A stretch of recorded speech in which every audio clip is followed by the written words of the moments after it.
Hi friends, அஸ்ஸலாமு அலைக்கும். Welcome to my channel. நம்ம சேனலை இப்போ தான் ஃபஸ்ட் டைம் பார்க்குறீங்களா? மறக்காமல் சப்ஸ்கிரைப் பண்ணிடுங்க. இன்றைக்கி நம்ம சேனலில் பார்க்குறது நெயில் கோன் எப்படி பண்ணலான்னு பார்க்கலாம். நல்ல சூப்பரான கலரான நெயில் கோன், கெமிக்கல் சேர்க்காத நெயில் கோன். இதே போல் நம்ம செய்து வச்சிட்டோம்னா தேவைக்கு நம்ம யூஸ் பண்ணிக்கலாம். நெயில் எப்போவுமே நல்ல கலராக இருக்கணும்னு நிறைய பேர் விரும்புவாங்க. அவங்களுக்கு இந்த வீடியோ யூஸ்ஃபுல்லாக இருக்கும்.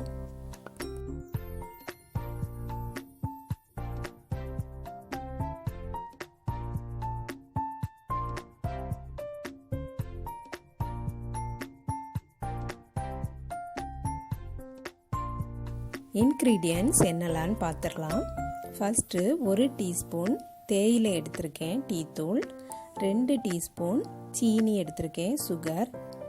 அதுக்கப்புறம் 2 டீஸ்பூன் சீரகம். இந்த டீஸ்பூனில் தான் நான் அளந்து எடுத்து வச்சுருக்கேன். இப்போ நம்ம எல்லாமா மிக்ஸ் பண்ணிடலாம்.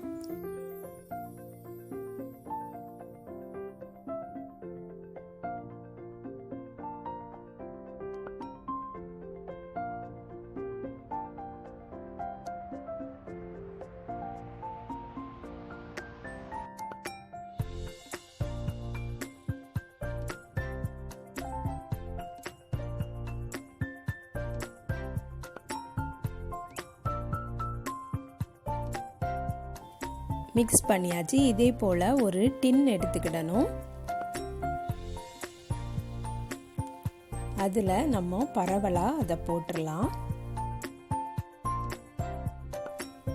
சென்டரில் கொஞ்சம் ஸ்பேஸ் விட்டுக்கிட்டு அதில் நம்ம ஸ்டீல் கப்பு வைக்க போகிறோம். பழைய கஸ்டர்டு டப்பா இல்லைன்னா மில்க் பவுடர் டப்பா, அந்த மாதிரி ஏதாவது ஒரு டின் எடுத்துக்கிடணும். சென்டரில் இப்போ கப்பு வச்சாச்சு. இனி இதை நம்ம அடுப்பில் வைக்க போகிறோம். இப்போ அடுப்பில் வச்சுருக்கேன். அடுப்பை இனி ஆன் பண்ணலை. அதுக்கு மேலே ஒரு சின்ன பவுலில் தண்ணி வச்சுக்கிடலாம். நம்ம அந்த டின்னில் தண்ணியோ எதுவுமே சேர்க்கலை. அந்த இதை தான் ஸ்ப்ரெட் பண்ணி விட்டுருக்கோம். அதில் ஒரு கப் வச்சுருக்கோம். இப்போ அடுப்பை ஆன் பண்ணியாச்சு. இதுக்கு மேலே உள்ள பாத்திரத்தில் மட்டும்தான் நம்ம தண்ணி வச்சுருக்கோம். ஃப்ளேமை ரொம்ப குறைச்சி வச்சுக்கிடணும்.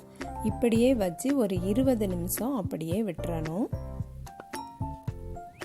மேலே உள்ள தண்ணி கொதிக்கக்கூடிய ஸ்டேஜ் வரணும். அது வரை நம்ம விட்டுருக்கணும். இப்போ கொஞ்சம் சைடில் ஆவிலாம் வெளியில் போகுதுன்னு சொல்லி நான் துணியை கொஞ்சம் சுற்றி வச்சுருக்கேன். இதே போலையும் வைக்கலாம், வைக்காமலும் விடலாம், பிரச்சனை இல்லை.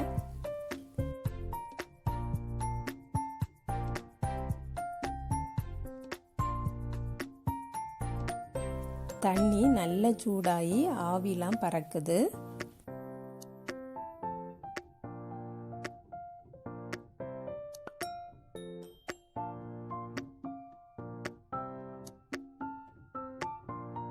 இப்போ நம்ம அடுப்பை ஆஃப் பண்ணிடலாம்.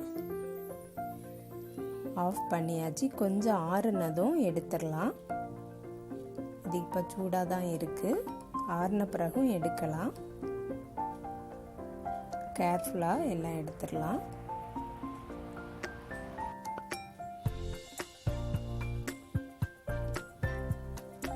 உள்ளுக்கு இருக்க கப்பில் அந்த லிக்விடு வடிஞ்சிருக்கு. இந்த லிக்விடை வச்சு தான் நம்ம கோன் ரெடி பண்ண போகிறோம். வேறு பவுலில் ட்ரான்ஸ்ஃபர் பண்ணிடலாம். இந்த லிக்விடை அப்படியே ஸ்டோர் பண்ணியும் வைக்கலாம். கொஞ்சம் அதிகமாக நம்ம அந்த ஜீரகம், தேயிலை, சுகர் குறைவான குவான்டிட்டி தான் நம்ம இன்றைக்கி ஆட் பண்ணோம். கூடுதலாக கொஞ்சம் செய்து வச்சுக்கிட்டோம்னா இதே போல் இந்த லிக்விடை நம்ம ஸ்டோர் பண்ணி வச்சுக்கிடலாம். இதை கொஞ்சம் திக் பண்ணுறதுக்காக மைதா மாவு கொஞ்சம் ஆட் பண்ணிக்கலாம். மைதா மாவு போடும்போதே நிறைய போட்டுறக்கூடாது, பார்த்துட்டு தான் நம்ம போடணும்.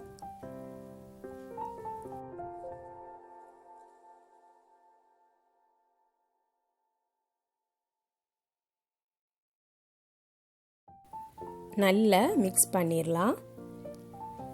இது வந்து நமக்கு நிறைய இருந்ததுன்னா கோனில் அடைச்சி நம்ம யூஸ் பண்ணலாம். இது வந்து குறைவாக இருக்கிறதுனால நான் ஒரு குச்சி வச்சே போட்டு காட்டுறேன்.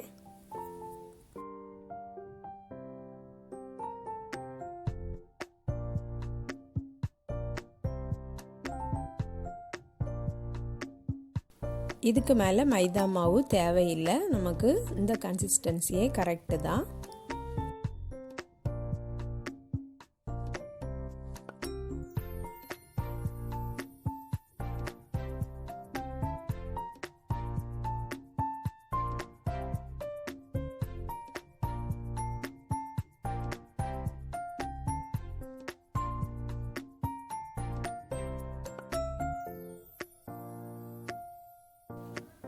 ஒரு குச்சி வச்சே நம்ம கையில் போட்டுடலாம். லைட்டாகவும் போடலாம், கொஞ்சம் திக்காகவும் போடலாம்.